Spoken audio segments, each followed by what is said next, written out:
Please welcome the founding members of the Board of Peace. The Minister of the Prime Minister's Court of the Kingdom of Bahrain.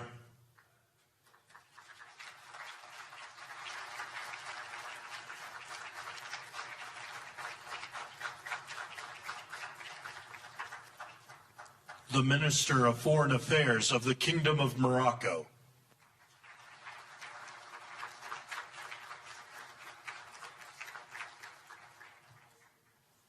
The President of the Argentine Republic.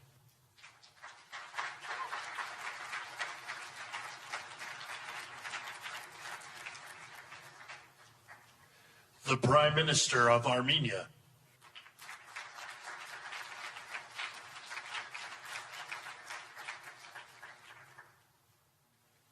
The President of the Republic of Azerbaijan.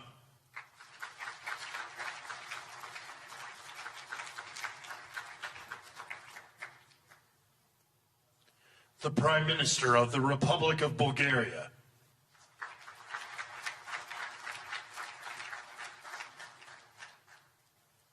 The Prime Minister of Hungary.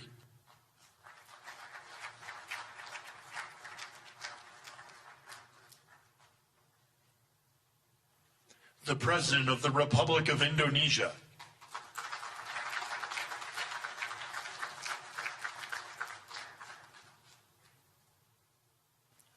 The Deputy Prime Minister and Minister of Foreign Affairs and expatriates of the Hashemite Kingdom of Jordan.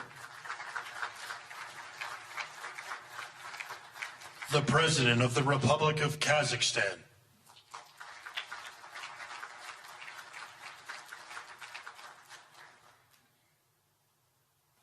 The President of the Republic of Kosovo.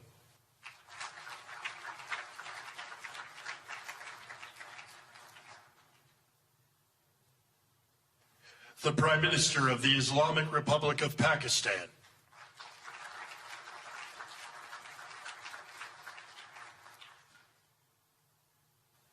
The President of the Republic of Paraguay.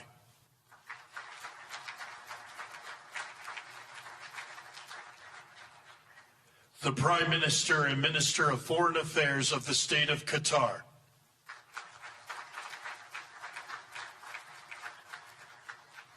The Minister of Foreign Affairs of the Kingdom of Saudi Arabia.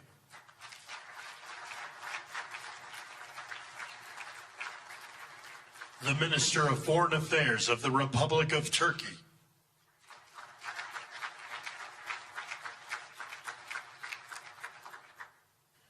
The Special Envoy to the United States for the United Arab Emirates.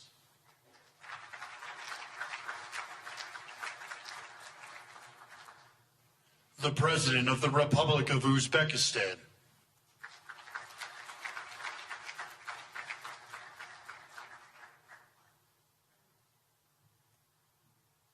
The Prime Minister of Mongolia.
Please welcome the Chairman of the Board of Peace, the President of the United States of America, Donald J. Trump.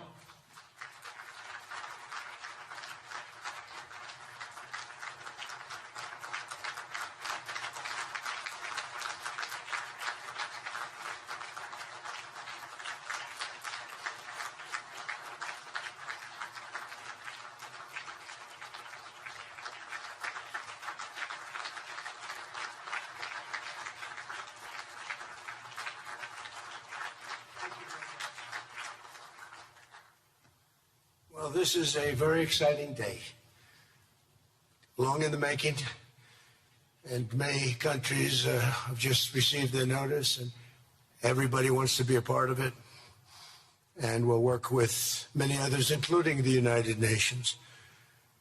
But I want to thank you all for being here. Yesterday we had an incredibly successful visit with many of the world's top business leaders, the best, the biggest, most successful, and foreign heads of state. And now we have one of the most important meetings of all, the official formation of what is known as the Board of Peace. I want to thank the Secretary of State, Marco Rubio, Special Envoy Steve Witkoff, and Jared Kushner, and their extraordinary work. I mean, they've done an amazing job. We have peace in the Middle East. Nobody thought that was possible. We've settled 8 wars, and I believe another one's coming pretty soon. You know what that is? The one that I thought was going to be an easy one has turned out to be probably the most difficult. Last month, 29,000 people died, mostly soldiers, in Ukraine, Russia. Think of that, 29,000, 27,000 in the month before, 26,000 in the month before that. It's terrible. But we have meetings and we think we're making a lot of progress. Thanks as well to Secretary Scott Bessent, Howard Lutnick, and Chris Wright, U.S. Trade Representative, Jameson Greer. They're all doing such an incredible job. Ambassador Callista Gingrich, who is here, doing a fantastic, really fantastic work. Thank you, Callista. And many other members of my administration who are so committed to peace, and they're also committed to great success. Very importantly, let me recognize the very first group of distinguished members of the Board of Peace. They will be introduced by name in just a moment. Caroline will be doing that introduction. And to each and every one of you, we are truly honored by your presence today. Leaders of countries, in most cases, very popular leaders. Some cases, not so popular, but that's the way it goes in life. Thanks as well to President Karol Nawrocki of Poland, who's a fantastic man. He just won a very big election. I'm very proud of him.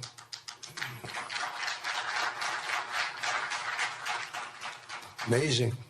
Along with former Prime Minister of the United Kingdom, Tony Blair. Thank you, Tony, for being here. We appreciate it. And members of the Board of Peace Executive Board, great group. This week marks the 1-year anniversary of my second inauguration as president. No administration in history has achieved such a sweeping turnaround in 12 months' time at home and abroad. We have a tremendous mandate. We won the popular vote by millions. We won every swing state to 7. They were saying, can he win all 7? Is it possible? Because it's not done. And we won all 7. We have a great mandate back at home. As I said yesterday, the U.S. economy is booming with virtually no inflation. It was 1.2% for the last 3 months. And we inherited the worst inflation in the history of our country. And we have economic growth now of 5.4%, looks like. And I think that number can double and triple if we do the right things. And if we change thinking so that if you announce good numbers, the markets go up, instead of if you announce good numbers, the market goes down because everybody tries to kill it by lowering or raising interest rates depending on the situation. When America booms, the entire world booms. And we have secured commitments for over $18 trillion in new investment coming into our country, which is a record by many times over, not just by a little bit, by many times. There's no country ever in history that's gotten anywhere near that number. Slashed our trade deficit by 77%. This is in 1 year. Yesterday was 1 year. And signed historic trade deals with nations from all over the globe. Today, the world is richer, safer, and much more peaceful than it was just 1 year ago. We put out all those fires. A lot of people didn't know, including me, that some of those wars were going on. And some of them were going on for, in one case, 32 years, in another case, 35 years, and another one, 37 years. We were very happy to stop the war that had started with India and Pakistan, two nuclear nations. And I was very honored when the Prime Minister of Pakistan said President Trump saved 10 and maybe 20 million lives by getting that stopped just before bad things were going to happen. As president, I ended those 8 wars in 9 months, including Cambodia and Thailand. And by the way, many of the leaders are here. Kosovo and Serbia, the Democratic Republic of the Congo and Rwanda, Pakistan and India, Israel and Iran, Egypt and Ethiopia. We're working on that right now. I met yesterday with a very good general and a very good leader of Egypt.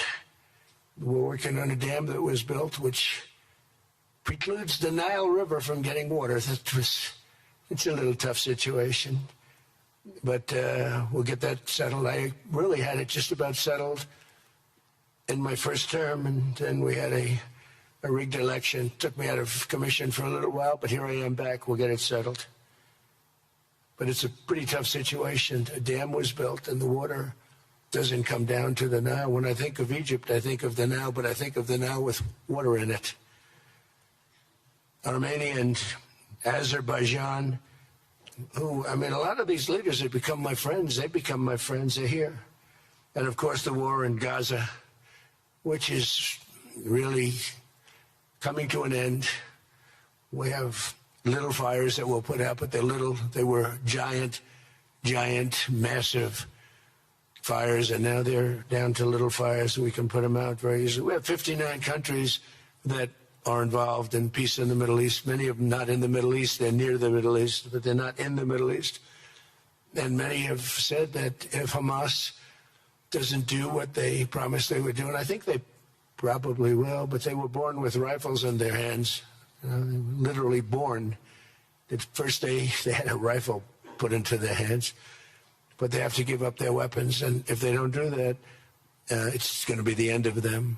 But many countries have told me we want to go in and do it, and they really aren't countries that you traditionally think of as being involved in that. But that's a fire. Hezbollah in Lebanon, we have to do something about that. But these are, I call them remnants. They're small remnants compared to what it was before. It was massive, large, powerful countries fighting each other. In another great victory for the ultimate goal of peace in June, we obliterated Iran's nuclear enrichment capacity with Operation, we call it Operation Midnight Hammer. And it was midnight, it was dark, no moon, and every single one of those bombs from the B-2 bombers hit the air shafts and went deep into the earth and totally obliterated everything that they were doing. They were 2 months away from having a nuclear weapon. Can't let that happen. And Iran does want to talk, and we'll talk.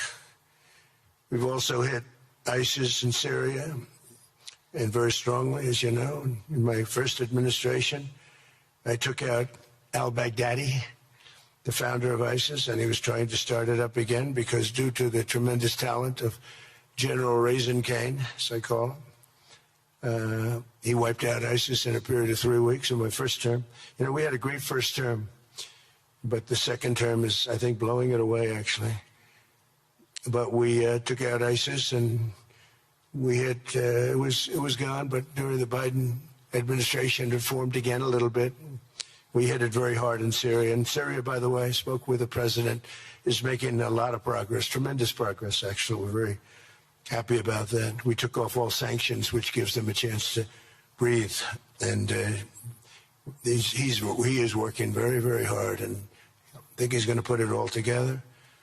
So many things are happening, many good things.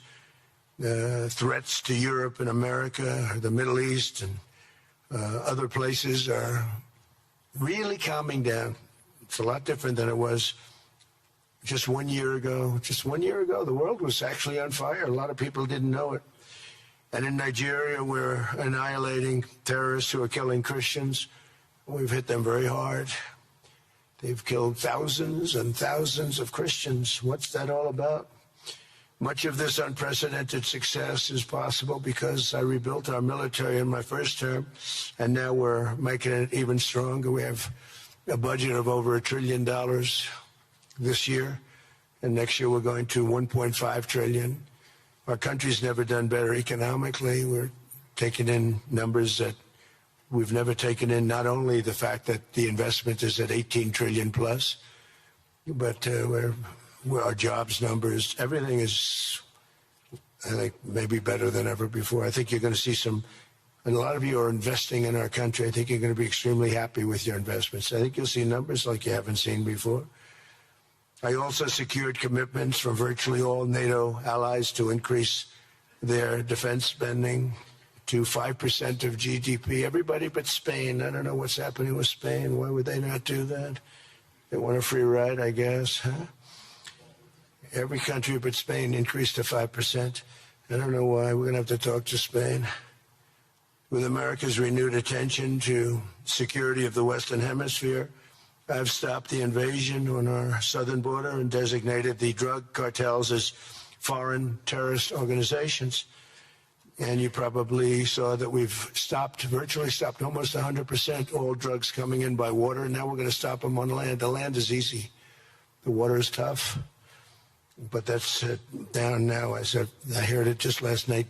It was 97. Now it's 98.1%. And we're trying to figure out who are the 2% that are willing to get into those boats. I don't think they watch television or the news. But we've taken out almost 100% of all of the drugs coming into the United States by water. And now we'll, I think, very easily stop them on land. That's the easy part. We wanted to wait till the other was taken care of. And earlier this month, thanks to the unrivaled skill, power, and might of the U.S. military, we have the most powerful military in the world by far. We captured the outlaw dictator, Nicolas Maduro, and the people of Venezuela are very happy about it. And we're having great relationships with the new leaders of Venezuela. The relationships have been good. We're opening up the country to our giant oil companies, and it's going very well. We've already taken out, think of this, 50 million barrels of oil, and a lot of that's going to go back to Venezuela. They'll do more income with us in a short period of time than they did in years, because as much oil as they have, and they have a lot, just about the most. After us, there's a couple of countries that are in that category, but we have the most, actually, and they're second between Venezuela and us. We have 62% of the world's oil, but they have very little production, so they'll have a lot of production. All the oil companies, we had meetings, you probably saw, all the oil companies want to go in. They want to go in immediately. They're already touring the sites. But our military was amazing. That strike was amazing. We had a second wave coming. We didn't need it. They said, no second wave. We don't want a second wave. The first wave was enough. And, of course, we're working to end the horrible killing in Ukraine, a war that should never have happened and would have never happened if I were president. That was not going to happen. I used to speak to Vladimir Putin about Ukraine, and it was the apple of his eye, but he would never have ever done it. You can't do that, Vladimir. As part of this historic record of major peace initiatives, today we're announcing more details regarding the Board of Peace, so important. This board has the chance to be one of the most consequential bodies ever created, and it's my enormous honor to serve as its chairman. I was very honored when they asked me to do it. We had an idea to do it, and then they came. They said, "You be the chairman." And but I take it very seriously. We have a great group of people, and incredible young people that are leading it from within. It's running beautifully. Started already, and every country, just about every country, wants to be a part of it. And we just sent out the letters a couple of days ago, and these are just the countries that are here. They happen to be in Davos. So we said, we'd be honored if you wanted to join us up on the stage.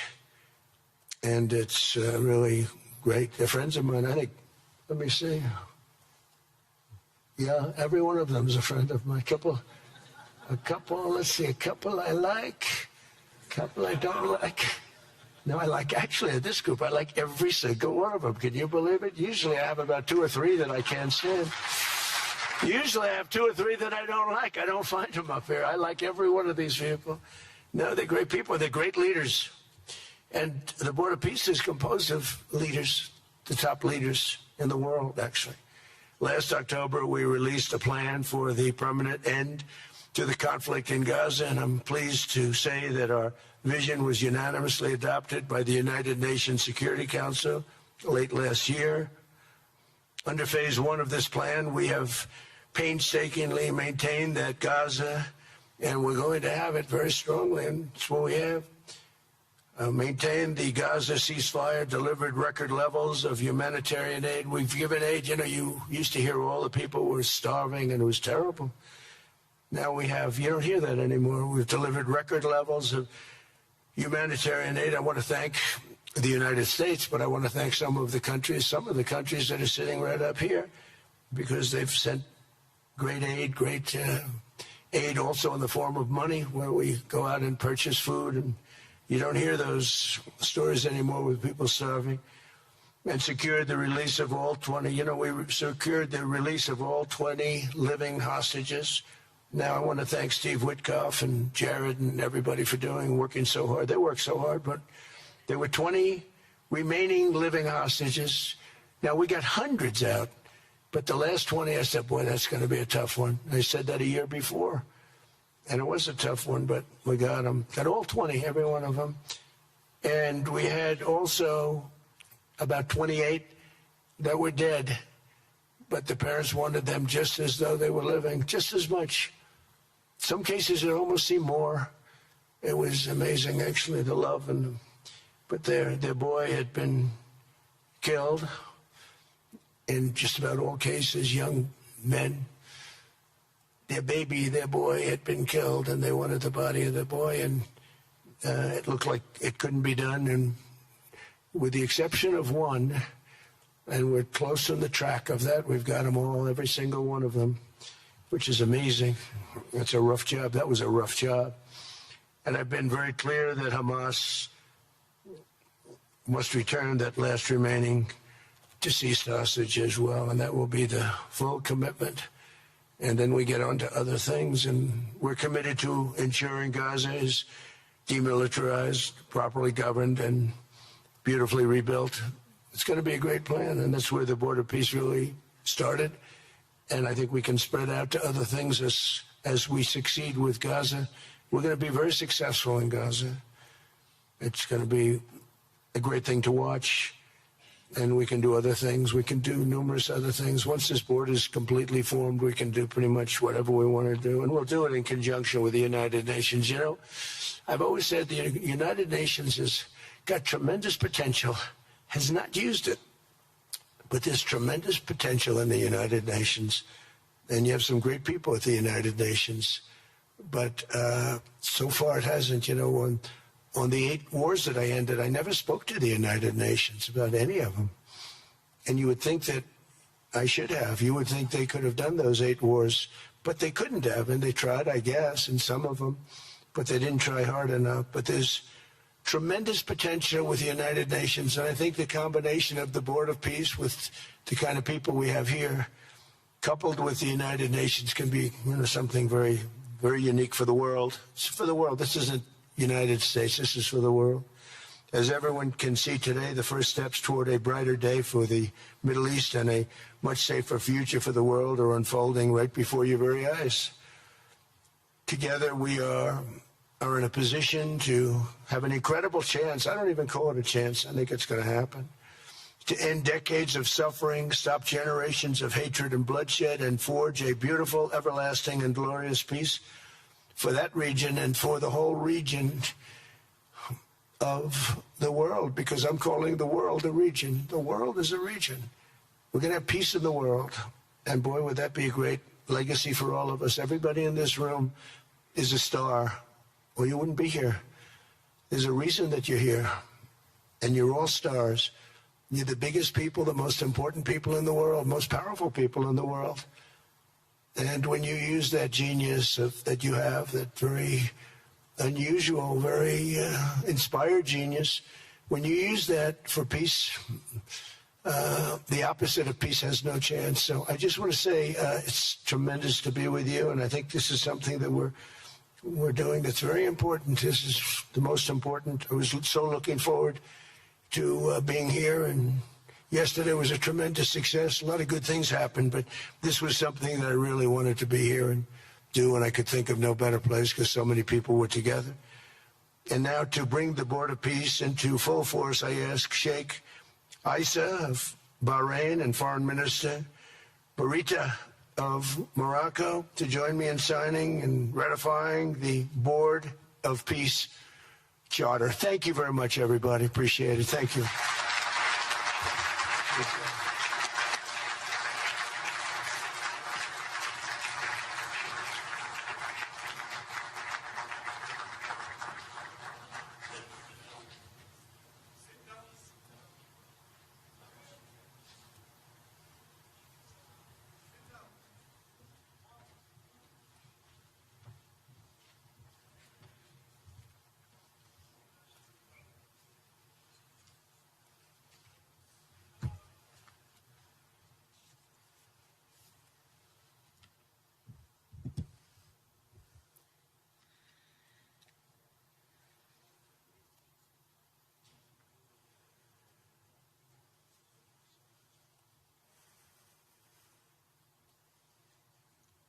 Okay.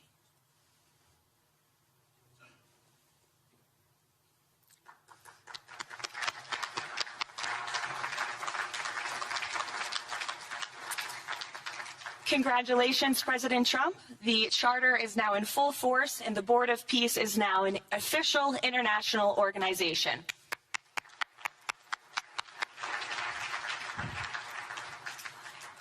We will now continue the signing ceremonies, beginning with the President of Argentina and the Prime Minister of Armenia.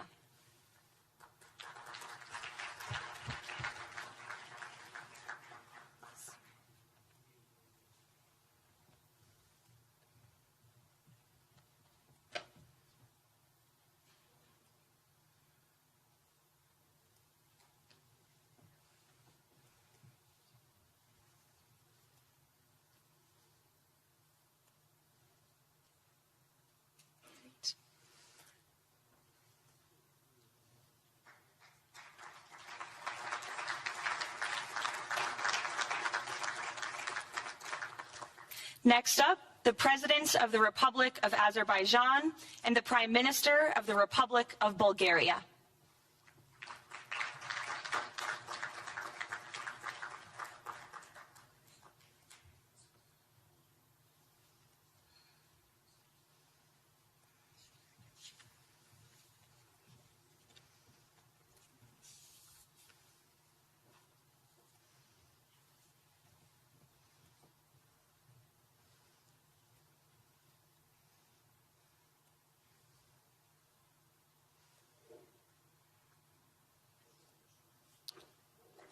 Thank you. Next, the Prime Minister of Hungary and the President of the Republic of Indonesia.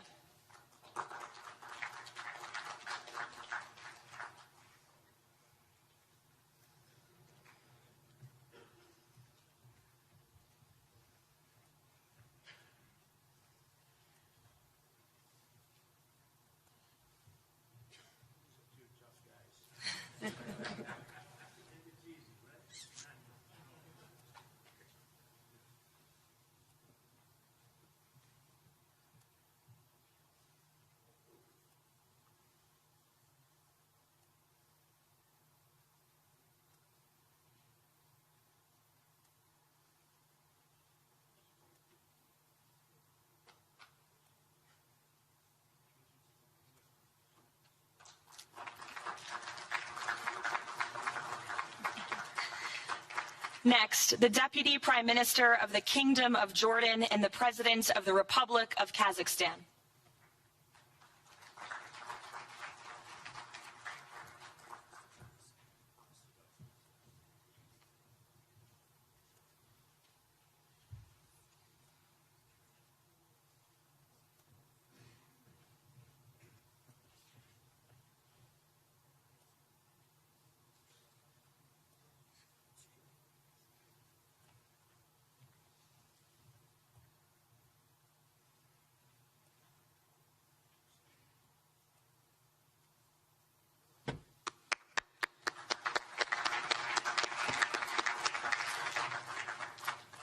Next, the President of the Republic of Kosovo and the Prime Minister of the Islamic Republic of Pakistan.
That's it. Yes. Thank you.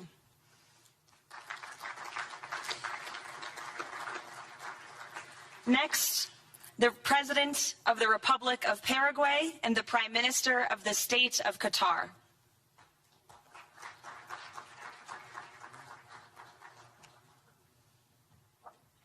Hello, how are you?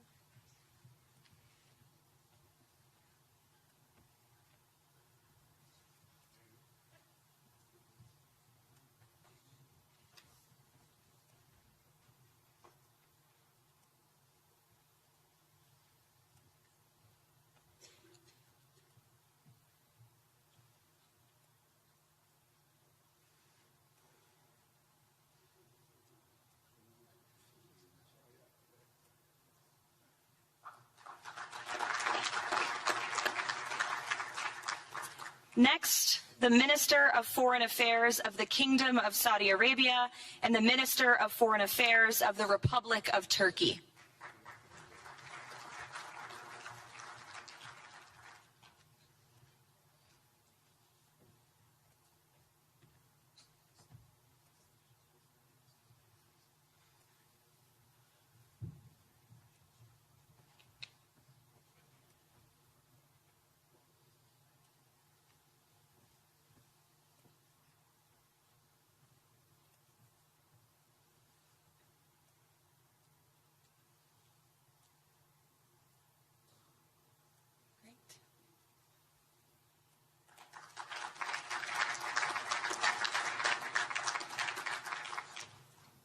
Next, the Chairman of the Executive Authority Affairs of the UAE and the President of the Republic of Uzbekistan.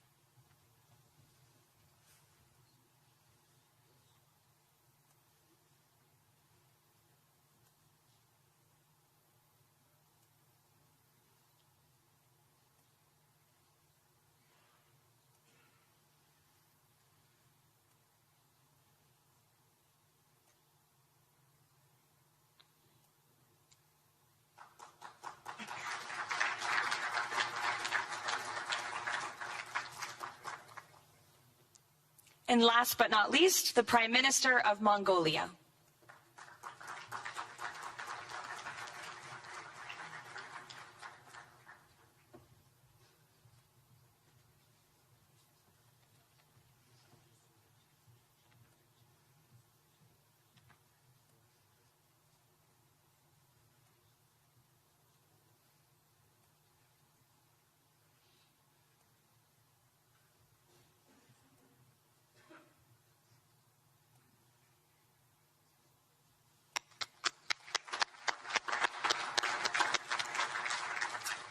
Congratulations, everyone. This concludes the signing ceremony.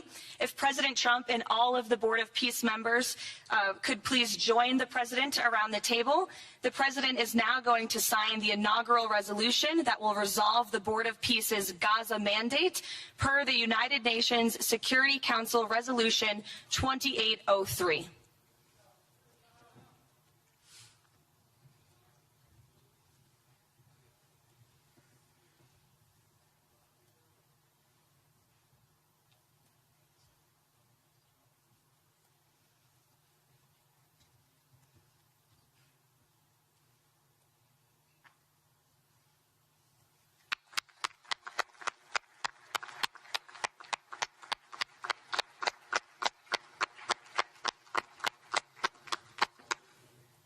Congratulations.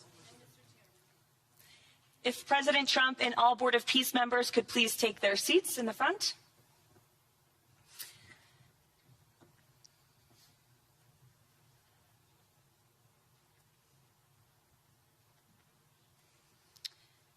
Now it is my honor to introduce the United States Secretary of State Marco Rubio, who will speak about President Trump and his accomplishments. Without further ado, Secretary Rubio.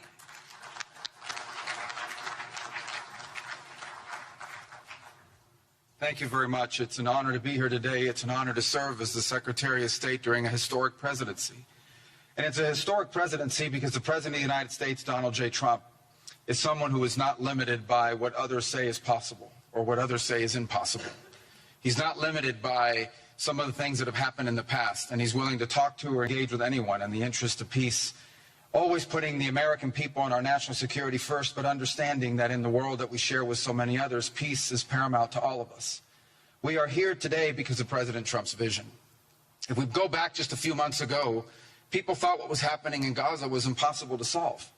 28 hostages that were dead, others that were still living, all these hostages that were being held. No one thought that that would ever come to a resolution without more fighting and more bloodshed along the way. In fact, frankly, many thought it was intractable. And sadly, many of the institutions that have served us well in many cases for the last 70 years were unable to do anything about it.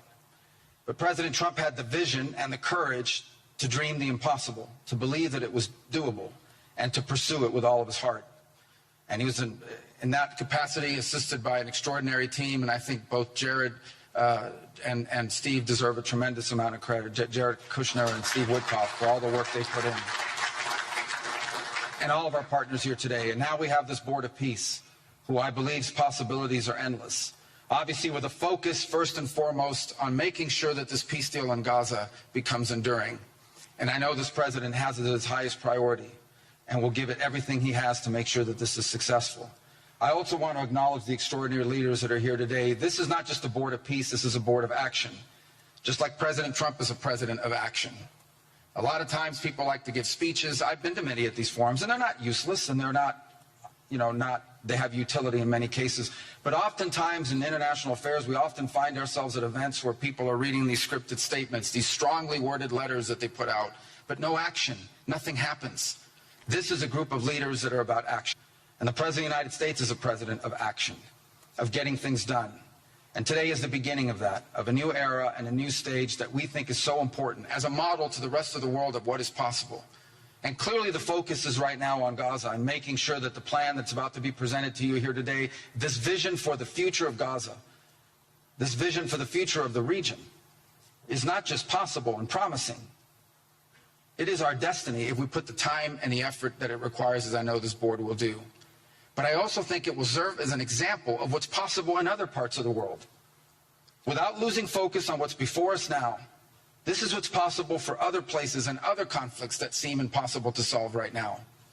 So I want to, on behalf of the United States, on behalf of the team that worked so hard on this, thank every single one of the leaders that are here today and all of the countries that have committed to joining, and many others who are going to join. You know, others either are not in town today or they have to go through some procedure internally in their own country because of constitutional limitations.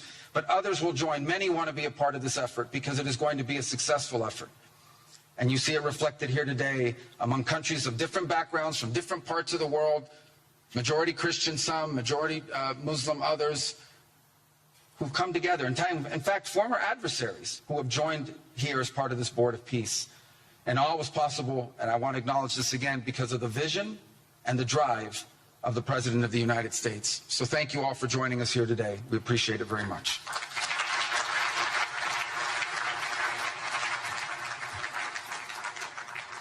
Thank you, Secretary Rubio. Please, if you could now turn your attention to the screens for a video message from the head of the National Committee for the Administration of Gaza, Dr. Ali Shaith. Distinguished leaders, colleagues, and friends, it is an honor to be here today. I want to start by thanking President Donald J. Trump and his administration for their intensive efforts to advance peace in the whole region. I also thank Egyptian President Abdel Fattah al-Sisi, Qatar, and Turkey as mediators, the Palestinian Authority, and members of the United Nations Security Council for welcoming the comprehensive peace plan. These efforts created the opportunity for a new future in Gaza Strip. But what will really matter is what comes next. This transition will succeed only if it delivers real, tangible improvements in daily life for Gazans. As Chief Commissioner of the National Committee for the Administration of Gaza, it's my responsibility to turn this moment into action, to restore order, to rebuild institutions, and to create a future for the people of Gaza defined by opportunity and dignity, under the principle of one authority, one law, and one weapon. As a first step, I am pleased to announce the Rafah crossing will open next week in both directions. For Palestinians in Gaza, Rafah is more than a gate. It is a lifeline and symbol of opportunity. Opening Rafah signals that Gaza is no longer closed to the future and to the war. I want to be clear, there is much more work ahead, and none of it is easy. The road forward will involve difficult decisions and setbacks, but this is a real step, and it marks a new direction. Now, I would like to address the people of Gaza. من أرض الكنانة أتوجه الآن بكلمتي إلى أبناء شعبنا الصامد الصابر في قطاع غزة. لقد صمدتم وحافظتم على أسركم وأرضكم خلال سنوات عصيبة هجاء، صبرت أعماقكم وكل الحدود. إن صمودكم الأسطوري لهو أعظم ما قدمت. Your legendary steadfastness is the foundation upon which we will build our future together. This moment is not for looking back, but for moving forward toward a prosperous and bright future. A future where our children grow up without fear or anxiety, where work is rewarded, schools are opened, and daily life regains its stability and security. The coming stage requires the concerted efforts of everyone, but you will not face it alone. Your voices have weight, your actions have impact, and your commitment to peace and the rebuilding of your communities will define the futures of the new Gaza Strip. Step by step, with discipline and determination, we will build a capable Gaza, capable of self-reliance, and we will build it into a center for freedom, opportunity, and peace. اليوم أسأل الأسرة الدولية ليس فقط أن تدعم هذه أسأل by our actions, hold us to clear standards and stand with the people of Gaza as we take this responsibility for our future. Thank you, ladies and gentlemen.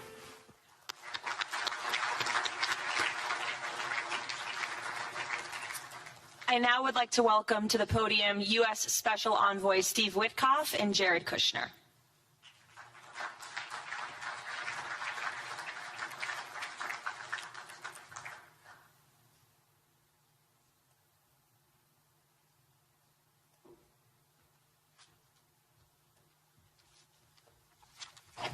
Thank you, everyone, and welcome here. This is really my honor to be up here speaking.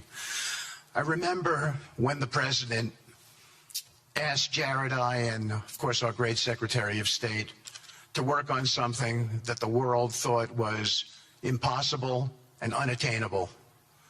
But the President, on this peace deal for Gaza, as on all other deals we work on his behalf, said we had to try. And of course we were inspired by that. We have achieved a peace deal in Gaza. We have brought the hostages home, all of the bodies except for one, and we will bring that body home too. And maybe most importantly, we have created a sense of hope for what the future can bring in Gaza and all other places where the board of peace will operate. And I am so honored, Mr. President, to have worked on this on your behalf.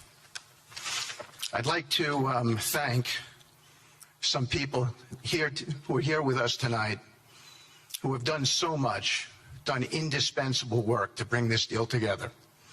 Sheikh Mohammed, my good friend from Qatar, and Ali Al-Tawadi, Hakan, Fidan, and Ibrahim, General Hassan, and Foreign Minister Badr Abdulati, and of course, President Sisi, and Prime Minister Netanyahu, former Special Envoy Ron Dermer, and Michael Eisenberg for all that they did.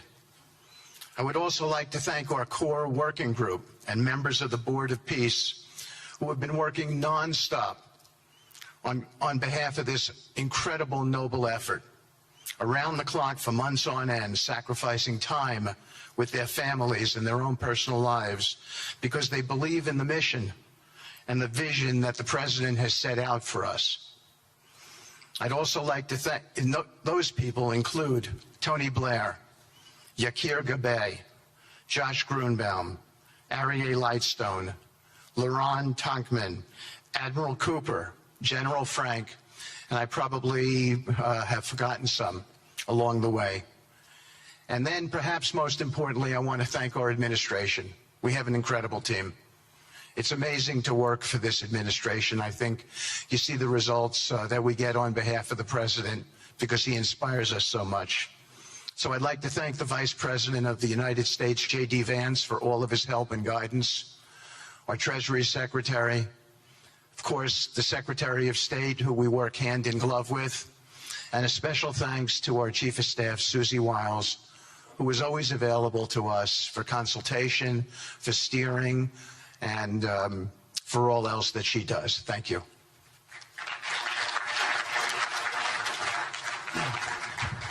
Thank you, Steve. And I have to say, one of the great honors for me of being able to work on this has been working with Steve, who really is as brilliant as he is. His heart is tremendous. It's a lot of fun to be with. And even in some of these, very difficult moments where we didn't think things were happening, working together really was an amazing treat.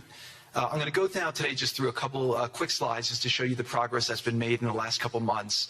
It was just over 100 days ago that we got the final deal done, and everyone was celebrating and joyous about the hostages coming home and the end to this long war that nobody thought was possible. And Steve and I were panicking, saying, what do we do next? How do you implement peace? And as you guys know, peace is a different deal than a business deal because you're changing a mindset. And in Israel, there was 2 years of very intense war. For the people in Gaza, there was more than just 2 years of war. They had 20 years of hopelessness being ruled by a terrorist organization. For the people in the Middle East, their hearts were pulled by this. And throughout the entire world, it really was weighing on us. And so we needed to think about, what do we do next? How do we change the habits? How do we change the behaviors? And we really got to work right away. And the team that Steve thanked, including the White House team and the team, the volunteers, it's really been an incredible effort, very entrepreneurial. And we really did it in the way. I've been working now with President Trump for 10 years on politics. And what continues to amaze me is that he always takes a first principles approach and says, what's the most optimal outcome? Aim for that. Whereas politicians are always focused on the downside or what could go wrong or how to make it a little bit better. He always says, aim for the best possible and do your best to get there. And if everyone thinks it's impossible, that's even more reason why you should aim for it. And so really thank you for the leadership and the inspiration for doing this. And I think you'll see today we've achieved more than thought was possible. And our ambition is still to go for something, I think, better than most people think is possible as well. So let's see if these things work. They never usually work. Good. So quickly, I'll go through this 2-year war. 90,000 tons of munitions. There's over 60 million tons of rubble there, and tens of thousands of fatalities. Through the ceasefire, we were able to get to through the 20-point plan, ceasefire, release of hostages. Getting the UN resolution passed was a huge, huge effort, really thanks to Mike Waltz and the whole team there. They did an incredible job. And we've then, with the help of the UN, we've worked very, very well with them. This is why you need a new organization like the Board of Peace to work with the UN. I want to thank Tom Fletcher, did an incredible job of really getting it going. We've done historic humanitarian aid. Going forward, number one thing is going to be security. Obviously, we've been working very closely with the Israelis to figure out a way through de-escalation. And the next phase is working with Hamas on demilitarization, which I'll talk about in a second. But without security, nobody's going to make investments. Nobody's going to come, build there. We need investments in order to start giving jobs. We want to take these people. 85% of the aid of Gaza, 85% of the GDP of Gaza has been aid for a long time. That's not sustainable. It doesn't give these people dignity. It doesn't give them hope. And so we want to use free market economy principles. A lot of what President Trump spoke about that he's doing in America, we want to bring the same mindset, the same approach to a place like Gaza to give these people the ability to thrive and have a good life. Let's see. So on the aid, I mentioned the UN. So now people are talking about famine. 100% of the food needs are met, and that's been overabundance. The cost of goods have gone down tremendously. Over 55,000 trucks have gone in, and over 1.4 million pallets. And it's been the largest humanitarian effort done into a war zone that anyone's been able to tell us about. This really has been a great joint effort that everyone's been able to do, and so it's a great thing. We all just heard from Ali. We have been so impressed. Steve and I were speaking to him and the entire committee. Such bravery of these people to step up. And we've worked with the Palestinian Authority, who's been helping us as well. But this committee is the first time it's a technocratic, apolitical committee. I really want to thank the Arab partners for helping us select the right people to do this. And we just need to believe in them and support them. I put this up here. It's probably a little too small for me to read, but this is really important if you saw the mission statement. So Hamas's mission statement was, we need to destroy the state of Israel. That has not worked well for the people, as we've seen. Their mission statement is, we are committed to establishing security, restoring the essential services that form the bedrock of human dignity, such electricity, water, healthcare, and education, as well as cultivating a society rooted in peace, democracy, and justice, operating with the highest standards of integrity, transparency. So these are the basic things. Their goal is to have peace and to help their people, which is an obvious mission statement for a government, but actually fairly novel for Gaza. So we did a master plan. We brought in, I thank Yakir Gabay, who's one of the most successful real estate developers and brilliant people I know. He's volunteered to do this, not for profit, really because of his heart. He wants to do this. And we've developed ways to redevelop Gaza. Gaza, as President Trump's been saying, has amazing potential. And this is for the people of Gaza. We've developed it into zones.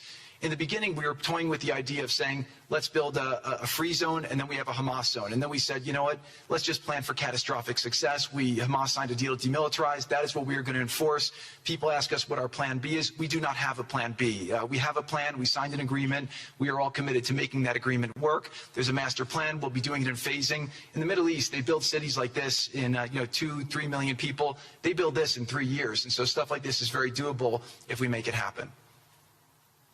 Rothel will start with. This will show a lot of workforce housing. We think this could be done in 2-3 years. We've already started removing the rubble and doing some of the demolition.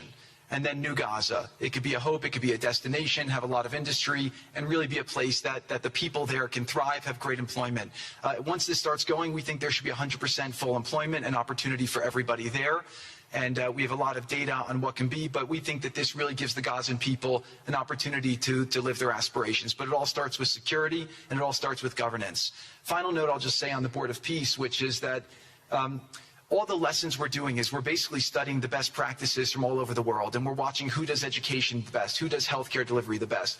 All of these things it's not secret IP. All this is IP that the Board of Peace is going to make public, and we want to encourage all the countries to be able to follow these best practices. A lot of the things that President Trump is doing in America, if they're working, we should all be copying them. If we find what's working in other countries, we should be copying them too. And so what the Board of Peace will have the ability to do if we're successful with Gaza is really show how do you do peace implementation, which is something that when we got this deal done, we didn't really find too much expertise or know-how on how to do it. So as we're creating this system, hopefully it's something that we can just document these learnings and make them available to all else who want to use them in the future. So demilitarization, this is something we're starting now. We have a new government in Gaza. This government will be working with Hamas on the demilitarization to really take the principles that were agreed to in the document to the next phase, and hopefully that will be successful. Without that, we can't rebuild. So if Hamas does not demilitarize, that will be what holds back Gaza and the people of Gaza from achieving their aspiration, and that's very important. So the next 100 days, we're going to continue to just be heads down and focused on making sure this is implemented. We continue to be focused on humanitarian aid, humanitarian shelter, but then creating the conditions to move forward. So thank you. Final point I'll just make is this is really only possible because of the work of so many people and President Trump's great leadership.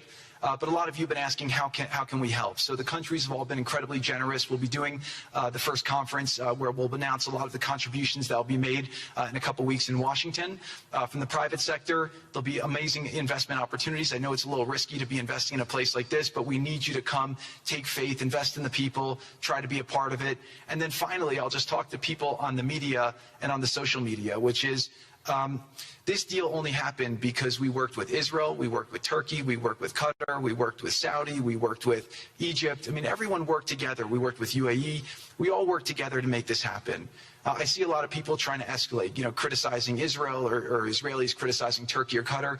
Just calm down for 30 days. I think that the war is over. Let's do our best to try working together. Our goal here is peace between Israel and the Palestinian people. Everyone wants to live peacefully. Everyone wants to live with dignity. Let's put our efforts towards promoting those who are doing the work to build this up, like Ali and his committee. Let's focus on the positive stories, and let's just calm down, turn a new chapter, and if we believe that peace is possible, then peace really can be possible. So we're going to continue to work every day. We need all of your help to do it. And again, I just really want to thank President Trump for his leadership in doing this. This would not have been possible without your commitment to this. Everyone thought it was impossible to end this war. You never gave up. You never stopped. Every time there was a setback, you told us to try harder. You gave us different ideas. And we've made several impossible things happen just in Gaza to date, and there's no reason why we shouldn't be able to make even more impossible things happen. So really thank you for your amazing leadership.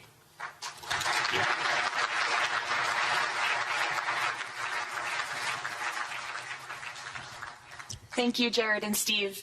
Now I would like to introduce and welcome to the podium the High Representative for Gaza, Nikolay Mladenov.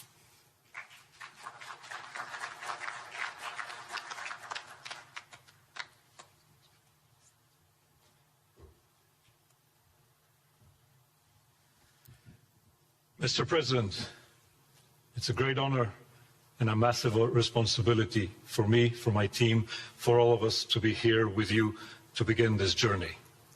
Who would have thought 2 years ago that we will be sitting here with this group of countries, with this leadership, giving the people of Gaza a new chance?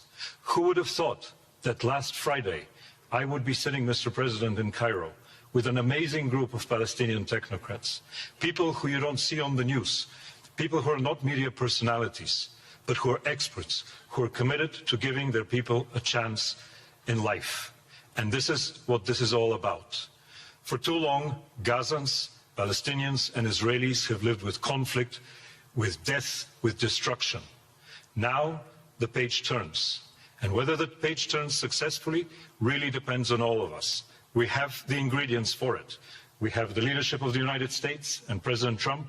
We have a great group of countries joining the Board of Peace and more to come. We have a fantastic Palestinian team on the ground, and we must make it work. Our partnerships are there, our plans are in place, and we need your support. And finally, I look to all of you who are in this room and who are watching this meeting from their screens at home or in their offices. Please put away your talking points for a minute. Please put away your fears. Please put away your concerns. Please stop listening to the rumors and to the gossip. Focus on what we have to do today, because the future of 2 million Palestinians is at stake, and if we give them a chance, we will do more than that. We will create opportunities for 1 billion people who live in the Middle East and beyond, and who are responsible, also who want to see transformation and a chance in life for the future. So please join us on this journey, join the Board of Peace, and join us in supporting this excellent initiative. And thank you again, President Trump and the United States, for taking this decisive leadership forward.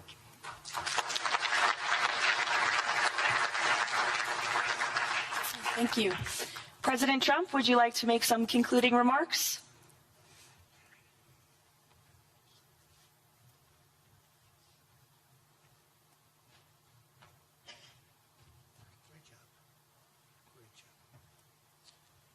Well, I just want to tell you it's all happening.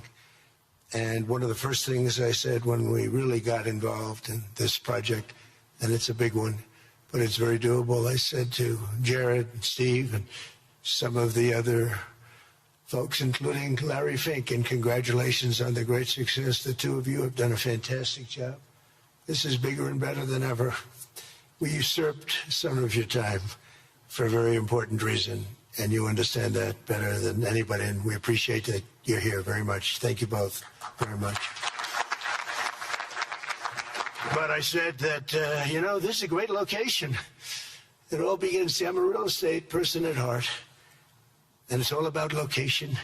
And I said, look at this location on the sea. Look at this beautiful piece of property, what it could be for so many people. It'll be so great. People that are living so poorly are going to be living so well.